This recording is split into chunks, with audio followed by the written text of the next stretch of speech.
बिहार में पहले चरण की वोटिंग से ठीक 24 घंटे पहले 5 नवंबर को दिल्ली में कांग्रेस नेता राहुल गांधी ने एच फाइल्स नाम से एक विस्फोटक प्रेस कॉन्फ्रेंस की, जिसे वो हाइड्रोजन बम बता रहे हैं।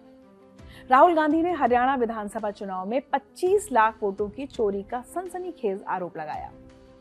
लेकिन अब इन आरोपों में एक नया ट्विस्ट आ गया है। जिन महिलाओं के वोटर आईडीज को लेकर राहुल गांधी ने एक ब्राजील की मॉडल की तस्वीरें होने का दावा किया था, मीडिया ने उन्हीं महिलाओं को ट्रैक कर लिया और उनसे बात की, और इन महिलाओं ने वोट चोरी के सभी आरोपों को सिरे से खारिज कर दिया। राहुल गांधी की प्रेस कॉन्फ्रेंस में सबसे चौंकाने वाला खुलासा तब हुआ जब उन्होंने एक लड़की की तस्वीर दिखाई। उन्होंने कहा कि अलग अलग नामों से 22 जगह पर इस लड़की का नाम दर्ज है।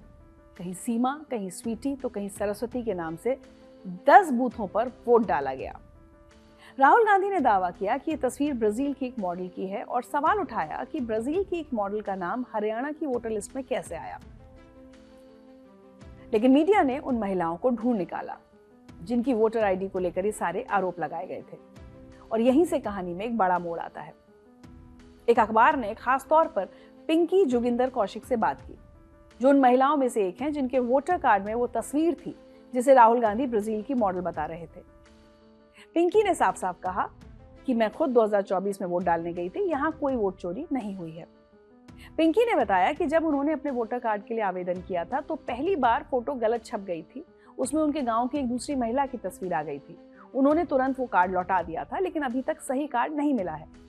पिंकी ने कहा कि 2024 के चुनाव में उन्होंने अपनी वोटर स्लिप और आधार कार्ड की मदद से वोट डाला। मीडिया ने मुनीश देवी के देवर से भी बात की, जिनके वोटर कार्ड को उसी मॉडल की फोटो से जोड़ा गया था। उन्होंने बताया कि मैं अपनी माँ और भाभी को वोट डालने के लिए साथ लेकर गया था। उन्होंने 2024 में खुद अपना वोट डाला, कोई वोट चोरी नहीं है। मीडिया ने अपने फैक्ट चेक में पाया कि पिंकी और मुनीश दोनों के मामलों में उनके वोटर आईडी में पहले फोटो प्रिंट की गलती थी, जिसमें उनके गांव की दूसरी महिलाओं की तस्वीरें आ गई थी, किसी मॉडल की तस्वीर नहीं थी।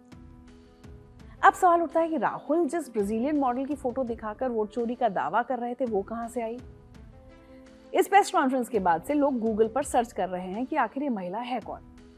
अब हजारों किलोमीटर दूर से इस महिला ने वीडियो बनाकर अपनी पहचान और अपना काम दोनों ही जाहिर कर दिए हैं। इस महिला का नाम लरीसा है और कभी वो मॉडलिंग किया करती थी, लेकिन अब इस पेशे से दूर है। लरीसा का कहना है कि उसका भारत की राजनीति से कोई लेना देना नहीं है। उसकी तस्वीर को किसी ने स्टॉक इमेज से खरीदा है और इस तस्वीर का गलत इस्तेमाल किया गया है। दरअसल राहुल गांधी कागजों का पूरा जत्था लेकर आए थे इस प्रेस कॉन्फ्रेंस में, और उन्होंने बताया कि हरियाणा में कुल 2 करोड़ वोटर हैं और इनमें से 25 लाख वोट फर्जी थे। इसका मतलब हुआ कि हर 8 में से 1 वोटर फर्जी था। उन्होंने 5 अलग अलग कैटेगरीज बताई जिनमें वोट चोरी हुई। पहली, 5,21,000 डुप्लीकेट वोटर मिले। दूसरी, 93,174 मतदाताओं के पते गलत थे। तीसरी, 19,26,000 बल्क वोटर्स थे, यानी ऐसे वोटर जो एक ही पते पर बड़ी संख्या में रजिस्टर्ड थे। चौथी, 3.5 लाख लोगों के नाम वोटर लिस्ट से काट दिए गए। और पांचवी, फॉर्म 6 और फॉर्म 7 के आधार पर भी वोट चोरी की गई। फॉर्म 6 वो आवेदन पत्र है जो नए मतदाताओं के नाम वोटर लिस्ट में जोड़ने के लिए इस्तेमाल होता है, जबकि फॉर्म 7 का इस्तेमाल मतदाता सूची से नाम हटवाने के लिए होता है। लेकिन ये महज आरोप नहीं थे, बल्कि राहुल गांधी ने दावा किया कि इस वोट चोरी के पीछे चुनाव आयोग और बीजेपी का सीधा गठजोड़ है। चुनाव हारे and 25 lakh is our estimated fake voters. उसमें से यू कैन से, आप ये भी बोल दो कि भैया 2-3 लाख तो एक्चुअल एरर है, बोल दो।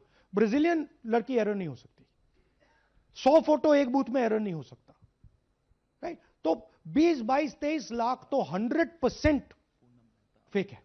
अब 20 लाख 100% मतलब 1 में 8 फेक है। इलेक्शन होता है 2-3% का, तो अगर आपने 8% उठा के, मतलब 1/8 ले गए, 12% उठा के ले गए, तो इलेक्शन ही नहीं है। हालांकि चुनाव आयोग ने राहुल गांधी के वोट चोरी के सभी दावों को सिरे से खारिज कर दिया। चुनाव आयोग के सूत्रों के मुताबिक राहुल गांधी के दावे बेबुनियाद हैं और हरियाणा में मतदाता सूची के खिलाफ एक भी अपील दायर नहीं की गई। 90 विधानसभा सीटों के लिए हाईकोर्ट में सिर्फ 22 चुनाव याचिकाएं लंबित हैं। चुनाव आयोग ने सवाल उठाया कि अगर कांग्रेस के पोलिंग एजेंट्स को डुप्लीकेट वोटर्स का संदेह था तो उन्होंने पोलिंग स्टेशन पर आपत्ति क्यों नहीं उठाई। आयोग ने यह भी कहा कि राहुल गांधी का दावा कि डुप्लीकेट वोट बीजेपी को गए सरकारी रिकॉर्ड से बिल्कुल अलग है, बल्कि कई ऐसे वोट खुद कांग्रेस को गए। चुनाव आयोग ने हाउस नंबर 0 के बारे में भी साफ किया कि ये उन इलाकों के लिए है जहां नगर पालिकाओं ने घर के नंबर अभी तक नहीं दिए हैं। राहुल गांधी की इस प्रेस कॉन्फ्रेंस में सबसे अलग बात थी उनकी जेन ज़ी युवाओं से अपील। भारत में 13 से 28 साल के 37 करोड़ जेन ज़ी युवा हैं, जो देश की कुल आबादी का 26% हिस्सा है। राहुल गांधी ने पहली बार अपने भाषण में जेन ज़ी का जिक्र करते हुए कहा कि अगर भारत के लोकतंत्र को बचाना है तो जेन ज़ी युवाओं को आगे आना होगा। India's democracy has been destroyed. And this is 100% proof that I have given you, and we have given you in Madhepura, and we have given you in Aland, that it has been destroyed. Right? So, मैं youth से कहता हूं, जेन ज़ी से कहता हूं, हिंदुस्तान के नागरिकों से कहता हूं कि ये जो लोकतंत्र है ये आपका है। ये ना इलेक्शन कमीशन का है, ना नरेंद्र मोदी का है, ना अमित शाह का, ये आपका है। और इसको डिफेंड करना, इसकी रक्षा करना आपकी और हमारी जिम्मेदारी है। दिलचस्प बात यह है कि राहुल गांधी ने 2015 में एक्स, जो पहले ट्विटर हुआ करता था, उस पर अकाउंट बनाया था, लेकिन 8 सितंबर 2025 तक उन्होंने कभी जेन ज़ी शब्द नहीं लिखा। लेकिन जब नेपाल, बांग्लादेश और दूसरे देशों में जेन ज़ी युवाओं ने सरकारों के खिलाफ हिंसक आंदोलन किए, उसके बाद से राहुल गांधी लगातार इस शब्द का इस्तेमाल कर रहे हैं, या कहें कि एक तरह से जेन ज़ी को भड़काने की कोशिश कर रहे हैं। चाहते क्या है वो? वहीं राहुल गांधी की प्रेस कॉन्फ्रेंस के बाद बीजेपी ने उनके खिलाफ मोर्चा खोल दिया। केंद्रीय मंत्री किरण रिजिजू ने कांग्रेस नेता के दावों का मजाक उड़ाते हुए कहा कि उनका एटम बम कभी फटता क्यों नहीं। सुनिए मंत्री जी क्या कह रहे हैं। बार बार राहुल गांधी बोलते हैं वो एटम बम फूटने वाला है। इनका एटम बम कभी फटता क्यों नहीं है?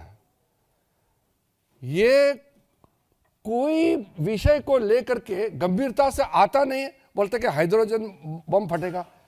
आज का जो विषय को लेकर के मैं तो इतना दुखी हूं कि मैं इसको लेकर के आपसे बात करना पड़ रहा है।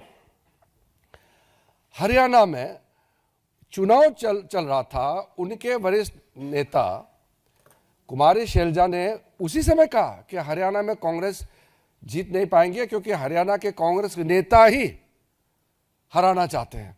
राहुल ने प्रेस कॉन्फ्रेंस की शुरुआत में एक बात का जिक्र किया। उन्होंने हरियाणा विधानसभा चुनाव जीतने के बाद मुख्यमंत्री नायब सिंह सैनी का वो बयान चलाया जिसमें सैनी कह रहे हैं कि मैंने शुरू से कहा है कि भारतीय जनता पार्टी एक तरफा सरकार बना रही है, हमारे पास सारी व्यवस्थाएं हैं, आप चिंता मत करिए। इसके बाद राहुल गांधी ने कहा कि उनके चेहरे पर खुशी देखिए। व्यवस्था शब्द को सुनिए। हरियाणा के सीएम किस व्यवस्था की बात कर रहे हैं? ये वोटिंग के 2 दिन बाद का बयान है। राहुल के सवाल पर हरियाणा के मुख्यमंत्री का भी रिएक्शन आया। उन्होंने कहा कि राहुल गांधी देश को गुमराह करने का काम कर रहे हैं। कांग्रेस मुद्दावहीन हो गई है, कांग्रेस का युवराज मुद्दावहीन हो गया है। मुझे नहीं पता लगता क्या है क्या नहीं। मैं आज उसके ऊपर कोई टिप्पणी नहीं करना चाहता। समय आएगा मैं जरूर टिप्पणी करूंगा, क्योंकि उनके पास न कोई मुद्दा है न कोई विषय है। देश को गुमराह कर रहे हैं, झूठ बोल के गुमराह कर रहे हैं। सबसे अहम बात यह है कि राहुल गांधी ने बिहार चुनाव से 1 दिन पहले ये हाइड्रोजन बम फोड़ा। उन्होंने दावा किया कि जो हरियाणा में हुआ वही बिहार में भी हो रहा है। बिहार के कुछ वोटर्स को भी मंच पर बुलाया गया, जिन्होंने कहा कि उनके नाम वोटर लिस्ट से बिना सूचना के काट दिए गए। ये पहली बार नहीं था जब राहुल गांधी ने चुनाव आयोग पर हमला किया। इससे पहले 17 सितंबर 2025 को उन्होंने मुख्य चुनाव आयुक्त ज्ञानेश कुमार पर जोरदार हमला किया था और कर्नाटक की आलंद सीट पर वोट काटने के मामले में उन पर सीआईडी जांच को ब्लॉक करने का आरोप लगाया था। इस पूरे विवाद में कई सवाल हैं जिनके जवाब नहीं मिले। राहुल गांधी ने जिस वोटर लिस्ट को दिखाया वो मतदान से पहले की है, मतदान के बाद की नहीं। अगर मतदान से पहले की है तो ये कैसे पता चला कि इन वोटर कार्ड से चुनाव में वोट डाले भी गए या नहीं? दूसरा, अगर वोटर लिस्ट में इतनी गड़बड़ियां थीं तो कांग्रेस के बूथ लेवल एजेंट्स ने रिवीजन के दौरान आपत्ति क्यों नहीं उठाई? लेकिन सबसे बड़ा सवाल अब ये है, जब खुद वो महिलाएं जिनके वोटर आईडी को लेकर राहुल गांधी ने ब्राजील की मॉडल का दावा किया था, वोट चोरी के आरोपों को खारिज कर रही हैं और कह रही हैं कि उन्होंने खुद अपना वोट डाला, तो क्या राहुल गांधी के पास इन आरोपों को साबित करने के लिए कोई ठोस सबूत है? लेकिन एक बात तो तय है कि इन आरोपों ने सबका ध्यान फर्जी वोटर कार्ड, फर्जी photo, duplicate photo, address mismatch जैसी गड़बड़ियों की तरफ तो खींच दिया है और चुनाव आयोग को ये चुनौती दी है कि वो सारे बिगड़े रिकॉर्ड्स ठीक करे। डुप्लीकेट फोटोज को पहचानने के लिए टेक्नोलॉजी का इस्तेमाल करे, जैसे डी डुप्लीकेशन सॉफ्टवेयर। ये विवाद सिर्फ हरियाणा तक सीमित नहीं है। बिहार चुनाव से पहले ये आरोप लगाना और जेनजी युवाओं को लोकतंत्र बचाने के लिए आंदोलन करने की अपील करना, क्या ये एक नई राजनीतिक रणनीति है या वोट चोरी की वास्तविक चिंता?